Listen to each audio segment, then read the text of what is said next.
Hey y'all, how y'all doing? Now look, y'all, this is for entertaining, criticism, comedy purposes. Kada Scott family has decided to have a vision for her, and this is really mainly what this content is about. I'm gonna try not to talk too much, y'all. I'm a little bit under the weather, but let's get into the video, okay? Y'all make sure y'all share, like, share, and subscribe, okay? Yeah, well, Jackie, this vigil has garnered a large response from the community here. Take a look right here. A lot of them not knowing Kada Scott personally, but her case touched them so deeply. Many of them leaving candles, flowers, teddy bears, balloons in remembrance of Kada's life. And this is what this vigil is about today, remembering who she was and the impact she'll leave behind.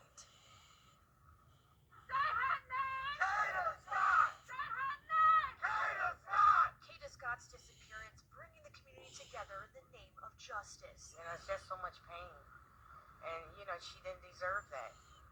And, it's just feel like I lost a loved one in my family. This after news that her body was found behind Ada Lewis Middle School over the weekend. She was last seen alive 2 weeks ago in Chestnut Hill. Today, Philadelphia DA Larry Krasner announcing Keon King, the man charged with her kidnapping, will face additional charges. The DA explaining both King and Scott communicated with each other before her disappearance. Obviously, they knew each other to some extent. We believe in terms of maybe there was some cell phone communication. A tip led them to a 2008 Hyundai Ascent, believed to be the vehicle used to move Scott's body. And they say the Hyundai was stolen October 3rd in East Mount Airy, a day before Kada was reported missing. It was then set on fire 4 days later, found on 74th Avenue, where broken glass and charred remains are still there. Investigators say video evidence showed the 2008 Hyundai, as well as a 1999 Toyota Camry found in an apartment complex last week in East Falls, at the scene where Kada's body was found. King's cell phone data connecting him to those locations. Keon King's mobile device puts him at all of the locations that we're talking about.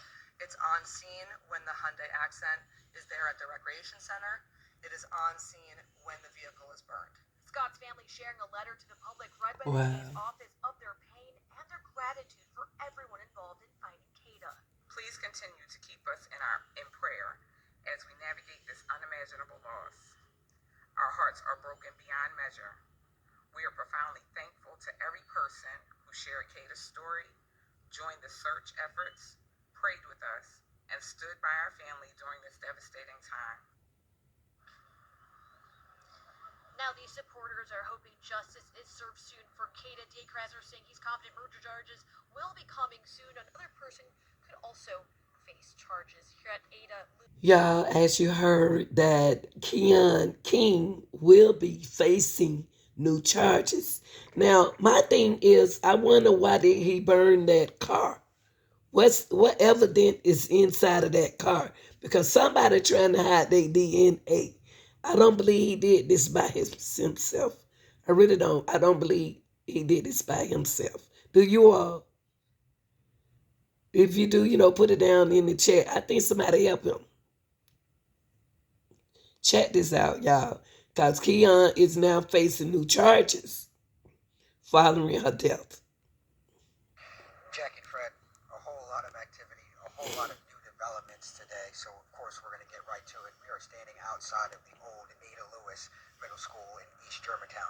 You talked about some of those new charges: arson, conspiracy. That's very important. A new conspiracy charge, and also tampering with evidence. But as you said, a whole lot of activity. We've been out here for the last hour or so. Just take a look around over here. There are all sorts of crews out here breaking down the bushes and doing all sorts of cleaning up and clearing the debris. And we can turn back over here as well. You can see kind of a makeshift memorial that's starting to grow over here with balloons and flowers. And forgive us, there's a lot going on. We're going to give you one more spin over here. And this is what's happening right now. There's a vigil going on. Folks are setting up and getting ready to honor the life of Kada Scott. As we all know by now, we're learning a whole lot more about this case. It's That's something that is actively being investigated. Obviously, they knew each other to some extent. We believe in terms of maybe there was some cell phone communication, obviously. Investigators telling us tonight Keon King and Kada Scott had talked to each other before October 4th. That's the night they say King kidnapped the 23-year-old when she arrived for her overnight shift at a nursing home in Chestnut Hill. Investigative sources now saying they believe Scott was killed shortly after she vanished, maybe within 20 to 30 minutes. We will be proceeding with homicide charges when we can very precisely confirm everything we need for probable cause, and we will do so as quickly as we can once we have confirmed what we need to establish probable cause. We're now learning on October 3rd, the day before Scott disappeared, someone stole a car from Sprague Street near East Mount Airy. Investigators say that car would then stay at the recreation center next to the former middle school where they found Scott's body Saturday. That vehicle, according to police, was there for about a day and a half before being intentionally burned in an alley near 74th Avenue on October 2nd. Wow. Today, we still saw broken glass and charred vehicle remains at the scene. Mr. King stole that car, and somebody else steal that car, and he happened to just be in it. I don't want to comment about what I believe happened. All I can say at this point is what the evidence that we have. As for the other car found at a condo complex in East Falls last week, detectives say that vehicle was also at the recreation center the days after Scott was missing. They tell NBC 10 King. Hey, y'all, listening to this, he could have did it by himself. I think somebody else involved. It's a girl. I keep looking at a girl. And I told y'all that from the very beginning, that it was a girl and a boy. I told y'all that. He got some help. And the DNA is in that burnt up car. See, the DNA is in that burnt up car.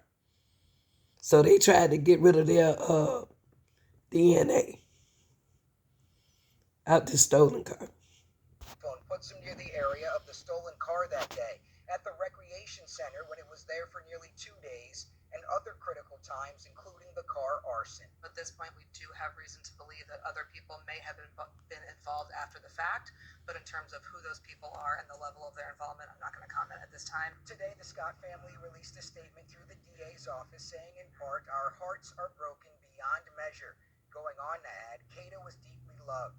Her light, kindness, and beautiful spirit will forever remain in our hearts. Kada Scott mattered. Her life matters.